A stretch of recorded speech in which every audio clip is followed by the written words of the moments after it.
very warm welcome to another edition of World's Panorama. Here we are getting you your weekly dose of major international news with a perspective. I'm Sana Khan.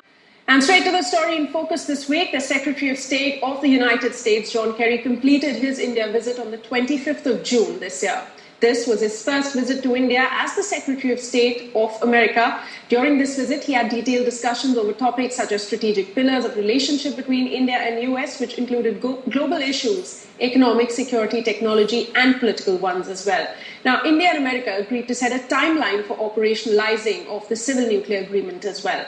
The dialogue reviewed several issues ranging from the status of the civil nuclear ties between the two countries through defense trade, education, and cultural exchanges through some 30 bilateral panels. Apart from economic, educational, and security-related discussions, both Kerry and Salman Khurshid emphasized a renewed relationship between the two countries, something that Joe Biden's forthcoming trip is intended to symbolize. The Vice President's July visit to India will be the highest-level visit by an American politician to the South Asian country in the last 3 years. President Barack Obama last visited India in 2008, but this is just half the story. This week, we try and join the dots, look at some of the biggest takeaways from Kerry's India visit, what they mean for Indo-US ties, and what the region on the whole it means for that. Joining me to discuss this is Sreeram Chaulia, Dean of Jindal School of International Affairs.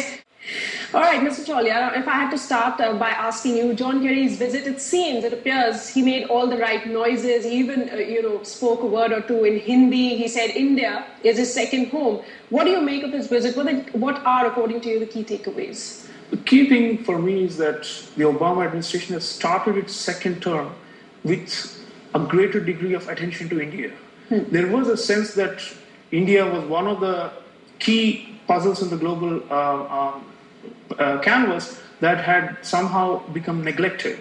So I think from the American point of view, I think they're trying to change that. So Kerry and then followed by Biden next month, I think it shows that they're starting off the second term with a greater deal of attention to India. And so that's the overall, I would say, the generic picture. Yeah. In terms of his visit and the concrete, discussions and the outcome of it, I think we made some progress insofar as the economic dialogue goes.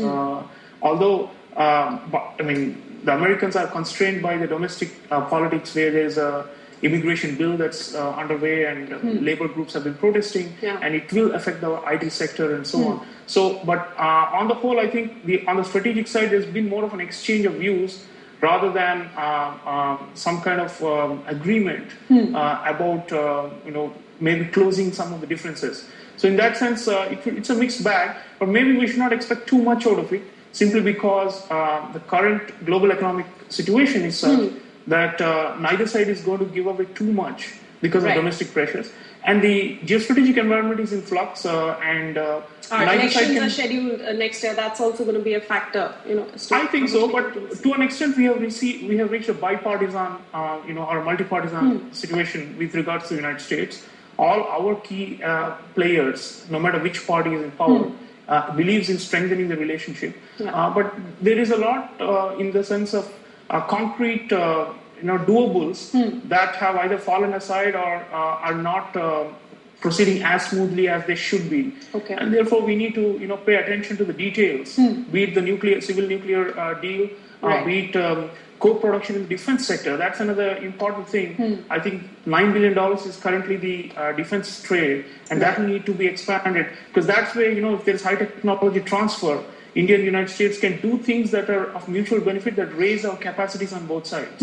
Right. Now, having said that, India at this point appears to be focusing on the US pullout from Afghanistan and the consequences, whatever that might be. The US, on the other hand, wants to discuss trade, intellectual property, climate change. Do you think there's a huge gap in what these two nations want to achieve by talking to each other?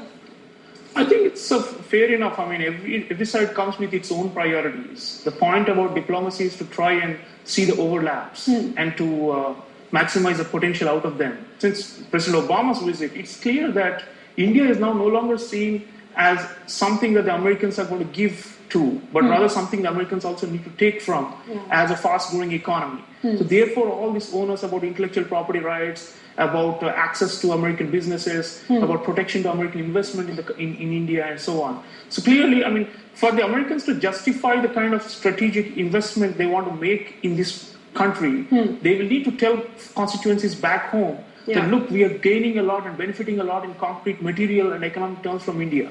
And so therefore they look towards that.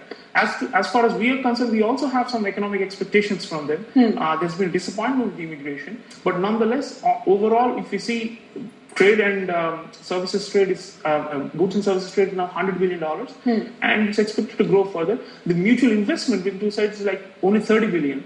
And that's where I think the investment promotion treaty and such agreements can take it forward.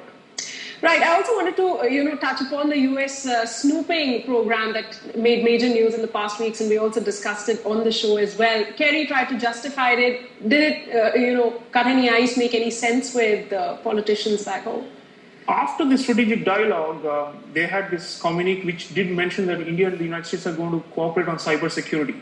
And they are increasing the institutionalization of this exchange of views and jointly tackling threats to command and communication systems on both sides. Right. But it has not been raised publicly during Kerry's visit. But I hope it was conveyed because India was one of the fifth most tracked country in the PRISM program. And the fact that the Americans keep tabs not only on perceived foes but also on friendly countries as well as even allies, it should be a disturbing one because we would not want to give away our autonomy in any way. We want to deal with countries like the United States or with China as equals, if not in material capabilities, at least in status and in terms of future projections. So it's important for us to not give up on these troublesome aspects of the American cyber snooping. Right. And lastly, I wanted to ask you, where is Indo-US strategic dialogue headed? Now, we have a very, very high-profile visit coming up in July. Joe Biden, the Vice President of America, is going to visit India.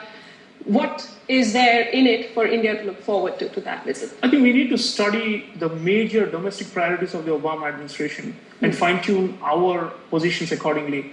Be it climate change, be it immigration, these are hot topics within America right now. And we would need to, again, send the message that they need to understand what's going on within our society, including the upcoming elections, as you mentioned. So I think if there is greater level of understanding of difficulties in making commitments at the international level and about carrying the promises to fruition, I think it will create a mature relationship. Right now, there's a lot of soundbite culture around these India-US dialogues, where people want something huge and something worth celebrating. But a normal relationship does not have big bangs all the time. We should try and normalize it to a point where it's it's a level of mutual understanding and sympathy, or let's say empathy for each other. I think once we develop that, the culture of empathy, mutual empathy, I think we'll be able to work as the two world's largest democracies. We have so much in common that the nitty-gritty creases here and there can in the long run be ironed out. All right. On that note, Mr. Chaulia, thanks so much for joining me. This strategic dialogue inaugurated in 2009 is not very old, but we seem to be making good progress. Let's look forward to Joe Biden's visit and see what else America has to offer in India too in exchange. Thanks so much once again for joining me on this show.